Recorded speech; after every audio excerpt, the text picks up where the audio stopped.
네, 이 시간 말씀 마가복음 1장 35절 말씀 한 구절만 보도록 하겠습니다.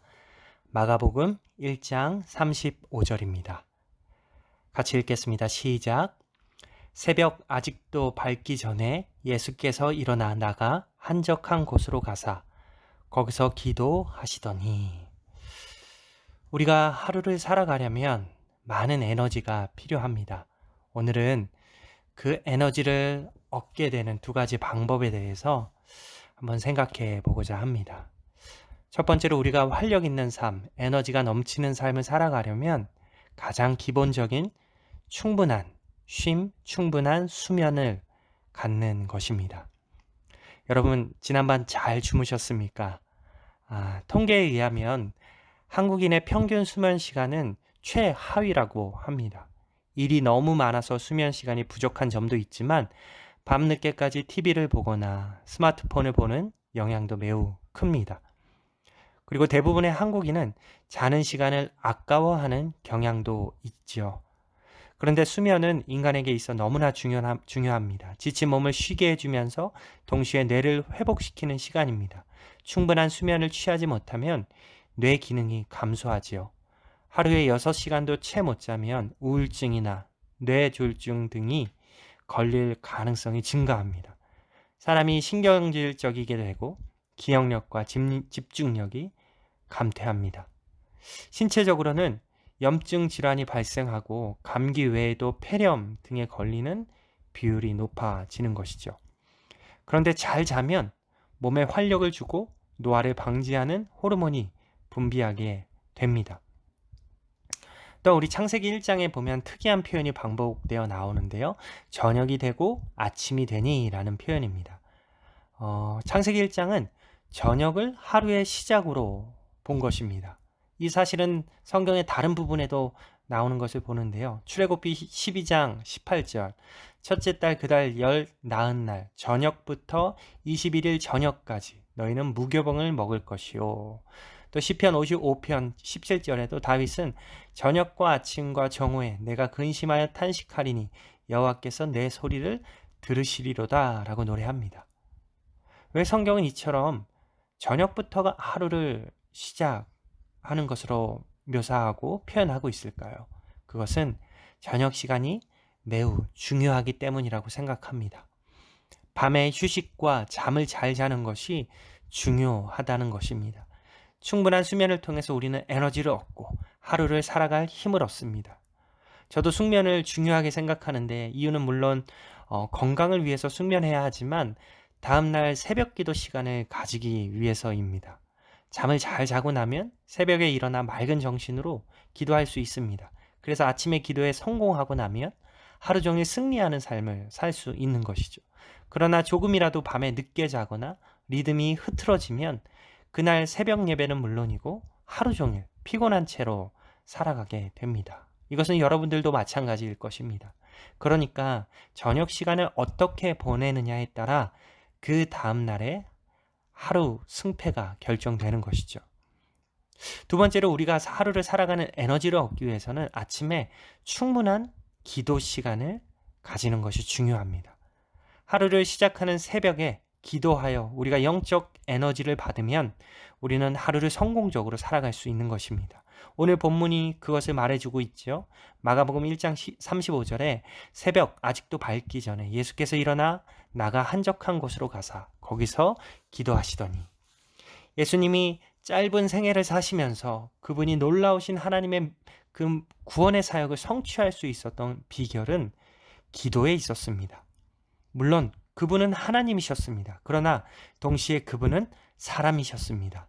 인성을 가진 사람으로서 예수님께도 기도 생활이 필요했던 것입니다.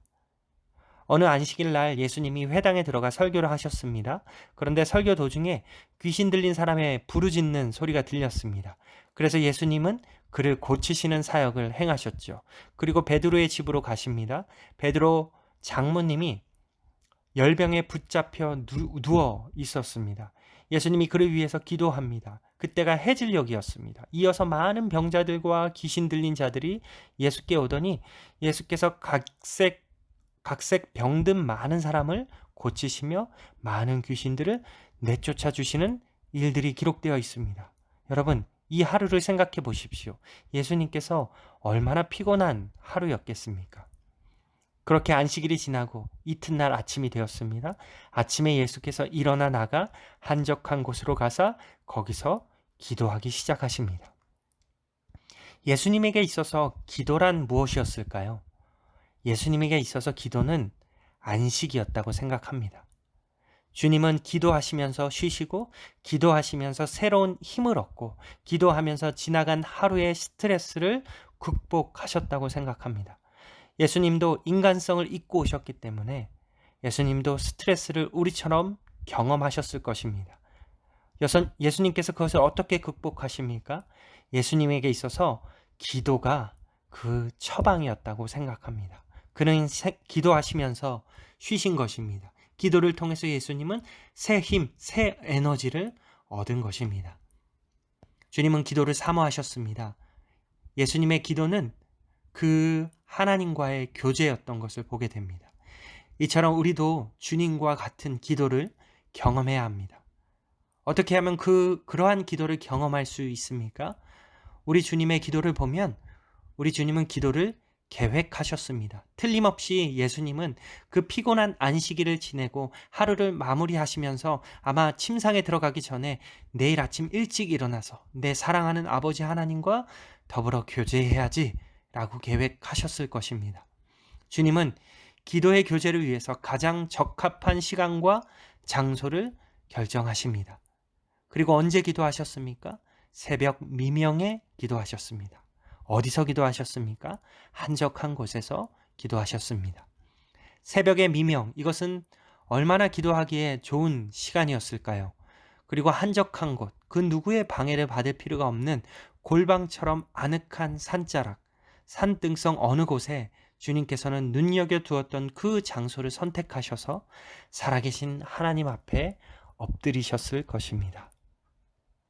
여러분, 새벽 기도는 너무 좋은 것입니다. 필요한 것입니다. 유익한 것입니다. 거룩한 것입니다. 신앙의 선배들은 새벽을 통해서 하나님의 영감을 얻고 놀라운 축복을 경험했습니다. 그러나 어떤 사람들은 부득이한 사정으로 새벽에 기도하는 것이 불가능한 사람들도 있을 수 있지요. 아이들의 학교 문제, 출근 문제, 직장 문제 때문에 어려운 분들도 분명히 있을 것입니다. 그러면 오후는 안 될까요? 오후도 가능하죠. 오전도 가능합니다. 자기에게 필요한 시간, 자기에게 필요한 장소를 선택하십시오. 문제는 중요한 것은 기도를 계획하는 것이 중요합니다. 그렇게 되면 쉽게 습관이 될 수 있습니다. 중요한 것은 나만의 기도의 시간, 그리고 나만의 기도의 장소를 계획하는 일입니다. 주님처럼 살아계신 하나님, 전능하신 나의 하나님, 내 안에 계신 그 하나님을 만나 그 하나님으로부터 영광과 능력을 얻기 위해서 주 앞에 기도의 시간을 계획하는 여러분이 되기를 바랍니다. 앞으로 더욱 저녁 시간을 귀히 여기고 충분한 휴식과 잠으로 에너지를 우리가 채우고 또한 새벽 시간을 주님과 교제함으로써 영적인 힘을 얻으셔서 날마다 승리하시는 삶을 살아가시는 여러분이 되시기를 주님의 이름으로 축복하고 소망합니다. 기도하시겠습니다. 살아계신 하나님 감사합니다. 하나님께서 오늘도 새벽을 깨워서 기도하게 하셨습니다. 하나님, 새벽을 깨워 기도하는 것은 우리 예수님께서 본으로 보여주셨던 기도의 방법인 것을 보게 됩니다. 하나님, 우리가 살아갈 힘을 얻기 위해서 충분한 휴식과 잠도 중요하고 또 새벽을 깨워서 영적 에너지를 충전하는 것이 너무나 중요한 일인 것을 우리가 다시 한번 말씀을 통해서 예수님이 보여주신 본을 통해서 우리가 깨닫습니다. 하나님, 이 새벽 시간을 통해서 하나님과 교제하며 영적 에너지를 채우는 귀한 시간 될 수 있도록 도와주시고 이 거룩한 습관이 우리의 평생의 습관이 될 수 있도록 하나님 함께하여 주시기 원합니다. 그리고 오늘 또 함께 하게 되는 체육대회 가운데 하나님 좋은 날씨와 하나님 안전으로 함께하여 주셔서 오늘 모든 진행하는 가운데 하나님 모두가 행복하고 즐겁게 안전하게 이 시간을 보낼 수 있도록 도와주세요. 감사를 드립니다. 예수님의 이름으로 기도했습니다. 아멘. 여러분 각자가 기도하는 시간 가지시고 또 이따가 오전 10시에 제기동에 있는 성일중학교에서 우리 체육대회로 다 같이 만나도록 하겠습니다. 그러면 여러분들 모두 다 이따가 뵙도록 하겠습니다. 또 행복한 새벽 시간 되시길 바랍니다.